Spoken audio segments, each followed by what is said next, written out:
what's up, buddy? It is Dave, and we are here on this beautiful Saturday, and we are back to read the next chapter in the book of Luke of the New Testament. For those of you who have been following along, you know that we are going to be starting on chapter 23 today. Chapter 23 has a total of 54 verses, and the interesting thing about this one is only 7 of them are in red. So there's a lot that takes place in these 54 verses, though. And we are one chapter from the end of Luke. Remember that Luke was the physician of the group, very well educated, so his writing style, if you've noticed, is a lot different than some of the others. So topics today will be Jesus handed over to Pontius Pilate, Jesus faces Herod, taking the place of Barabbas, the king on a cross. This is, there we go. Jesus dies on the cross. Jesus buried in Joseph's tomb. All right. And then tomorrow, or I should say the next chapter is going into Jesus rising from the grave. Alright, so let's go ahead and get started. And I said 7 verses, there may actually be 8. So, but anyways, not a lot of Jesus talking. So I'll be reading out of the New King James Version, as always, Bible.com or the YouVersion app. You can read the Bible for free.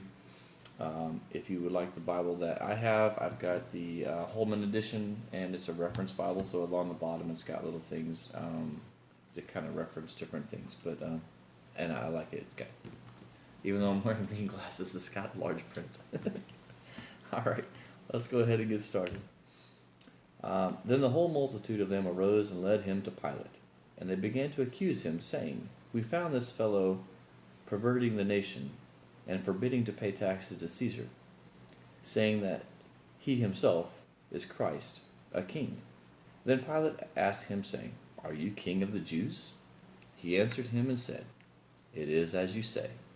So Pilate said to the chief priest and the crowd, "I find no fault in this man." But they were more fierce, saying, "He stirs up the people, teaching throughout all Judea, beginning from Galilee to this place."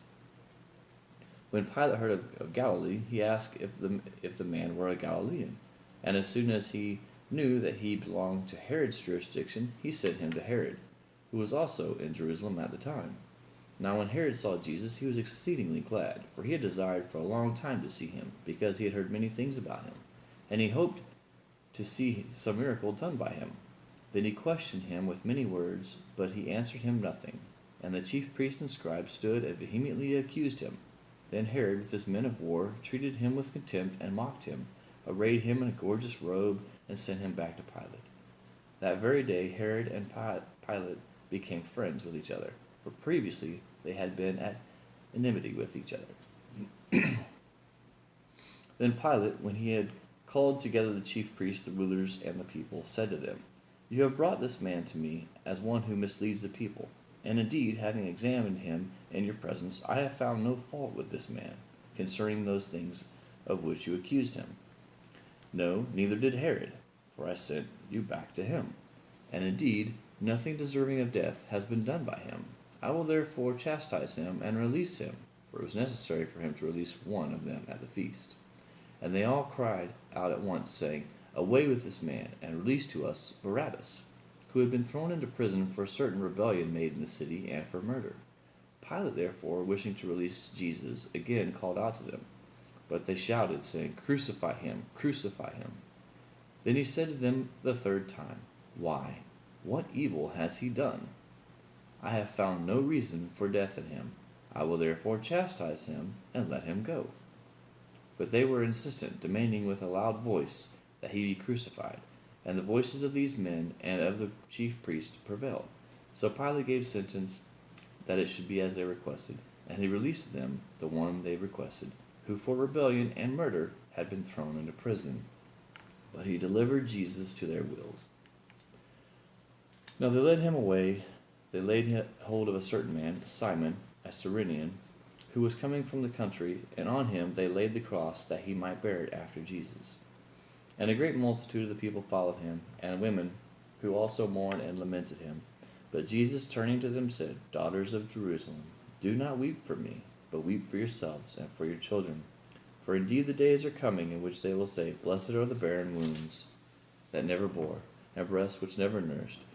For they will begin to say to the mountains, Fall on us, and to the hills, Cover us. For if they do these things in the greenwood, what will be done in the dry? There were also 2 other criminals led with him to be put to death. And when they had come to the place called Calvary, there they crucified him and the criminals, one on the right hand and one on the left. Then Jesus said, Forgive them, for they do not know what they do. And they divided his garments and cast lots, and the people stood looking on. But even the rulers with them sneered, saying, He saved others, let him save himself, if he is the Christ of the chosen God. If he is Christ, the chosen of God. The soldiers also mocked him, coming and offering him sour wine, and saying, If you are the king of the Jews, save yourself. And an inscription also was written above him in letters of Greek, Latin, and Hebrew. This is the King of the Jews. Then one of the criminals who were hanged blasphemed him, saying, If you are Christ, save yourself and us. But the other answering rebuked him, saying, Do you not even fear God, seeing you are under the same condemnation? And we indeed justly, for we received our due reward of our deeds, but this man has done nothing wrong. Then he said to Jesus, Lord, remember me when you come into your kingdom. And Jesus said unto him, Assuredly I say to you, today you will be with me in paradise. Now it was about the 6th hour, and there was darkness all over the earth until the 9th hour. Then the sun was darkened, and the veil of the temple was torn in two. And when Jesus had cried out with a loud voice, he said, Father, into your hands I commit my spirit. Having said this, he breathed his last. And when the centurion saw what had happened, he glorified God, saying, Certainly this was a righteous man. And the whole crowd who came together to that sight, seeing what had been done, beat their breasts and returned. For all had acquaintances, and the women who followed him from Galilee stood at a distance, watching these things. Now behold, there was a man named Joseph, a council member, a good and just man. He had not consented to their decision and deed. He was from Arimathea, a city of the Jews, who himself was also waiting for the kingdom of God. This man went to Pilate and asked for the body of Jesus. Then he took it down, wrapped it in linen, and laid it in a tomb that was hewn out of rock, where no one had ever laid before. That day was a preparation, and the Sabbath drew near. And the women who had come with him from Galilee followed after, and they observed the tomb, and how his body was laid. Then they returned, and prepared spices and fragrant oils, and they rested on the Sabbath according to the commandment. So that completes chapter 23 of the book of Luke. It's a very, very powerful story, and I'm amazed at how people take it for granted. He died on that cross for you and for me.